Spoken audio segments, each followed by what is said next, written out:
Well, everyone, it's time for us to go and take a look at the iPad mini 4 and see how this particular iPad holds up in 2024. So this iPad, believe it or not, it was a good iPad when it first came out. I don't know if this would be an iPad I'd recommend people to buy anymore because it is a pretty old device. We've already gotten two successors of this thing, so there's already like two iPads that are technically better than this thing.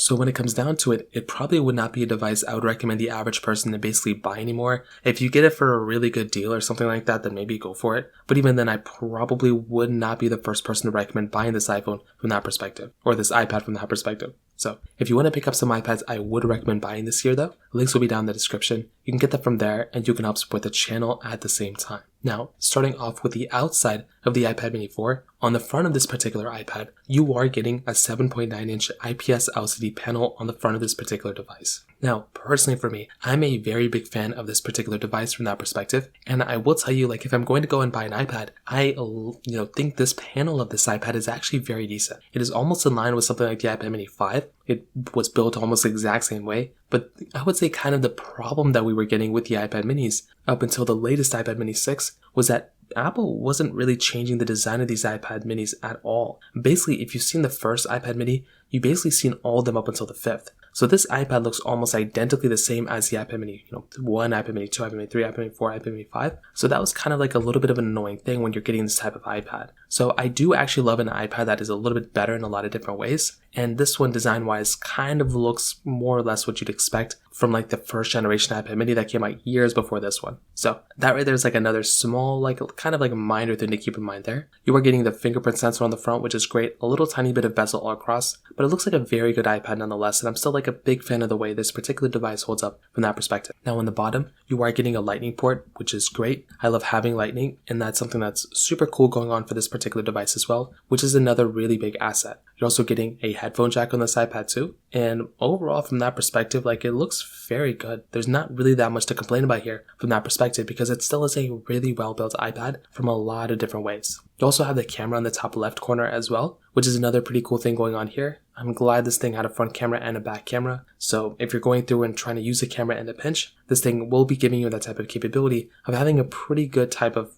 camera quality for the most part if you want to mess with it. We'll talk about that in a second, but overall, I will tell you the outside of the iPad mini 4 still holds up well. Like it does not feel like a cheap iPad by any means. And I still think like if you're going to go and buy an iPad, this thing is pretty decent from that perspective. So that right there kind of covers it up a little bit from that perspective too. Now, in terms of the pricing strategy of this particular device, I will tell you this is a pretty good well-priced iPad for the most part. Like if I'm going to go through and actually buy an iPad and use it on an everyday basis, like this thing is a pretty good built iPad. And that's something I like a lot about these iPads. And the price tag of this thing is actually fairly good as well. So I say that to say with the iPad mini 4, if you can be deceived a little bit of purchasing this iPad and still basically wanting to buy an iPad, that essentially is a good price. But this thing is not that well-priced iPad because of some other things that are going on with this device. So I'll talk about that in a second. But like I said, the price can be deceiving. It can seem like this is like a really, really good priced iPad, when in reality, really isn't if I'm being completely honest. So that kind of covers it up there a little bit. In terms of the battery, in terms of the camera comparison here, this iPad on the back did have a single 8 megapixel standard camera on the back, and on the front it had a 1.2 megapixel camera on the front. Now I will tell you from this particular perspective, this camera I think is, it pretty much matches in line with an iPhone 6 type of camera. So you have to really ask yourself, would you use an iPhone 6 camera in this day and age? If the answer is yes, then this camera is going to be good. If the answer is no, then that's probably going to be a problem. Like if you're going to go ahead and use an iPhone 6 camera in this day and age, you have to also ask yourself, what type of camera does your particular iPhone have or your Android have, whatever phone you have? If you have like an iPhone 10 or above or iPhone 6S or above, you're automatically going to be getting a better camera on your iPhone than your iPad, at least on this iPad. So it makes even less sense to buy something like this iPad, even from that particular perspective. So that's just another big thing to keep in mind. I would not want to recommend people to buy an iPad if it's already going to be outdated, and that's essentially what's going to be happening with this device. The camera is outdated, and there's so many other things outdated with this iPad too, and the camera is just another one of those things. So, for my personal opinion, this thing is very lackluster.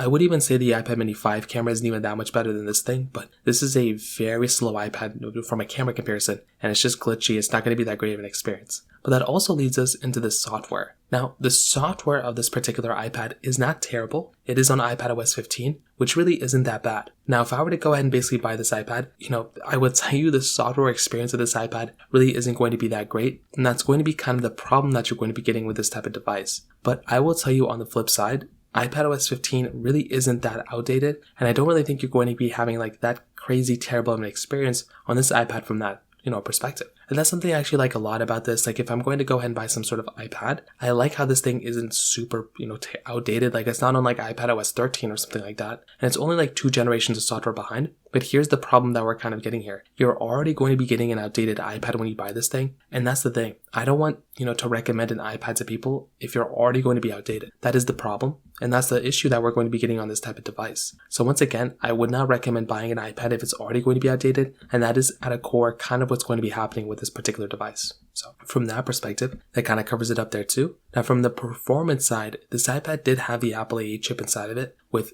2 gigabytes of RAM. Now, you can just imagine, this thing is basically like an iPhone 6 and iPhone 6s type of, performing iPad. So you have to ask yourself, would you use an iPhone 6 or an iPhone 6s in 2024? If the answer is yes, then by all means go for it. But if the answer is no, then you basically already know the answer of this particular device. It doesn't really make a lot of sense to use this type of iPad from a performance perspective because it is already outdated. And once again, I would hate to recommend an iPad to people if it's already going to be outdated, and that's essentially what's going to be happening here. I do think there are some use cases as to why an iPad mini 4 may still kind of be worth it. Like for one, if you're trying to go through and if you're trying to use an iPad, like you're trying to go through and, I'm trying to even think like if you're just trying to use it as a display or like some sort of streaming device or something, then maybe that'll be fine. Like if you don't have to go through and like mess around with it too much, then you might be okay with this one. But if you're actually having to go through and if you're having to constantly go through and like use this device on an everyday basis and use it as like a computer or something like that, it's not really going to be that great of an experience, and you're definitely going to be having not that great of an experience with this type of iPad. So I say that to say this particular device in a lot of ways is great,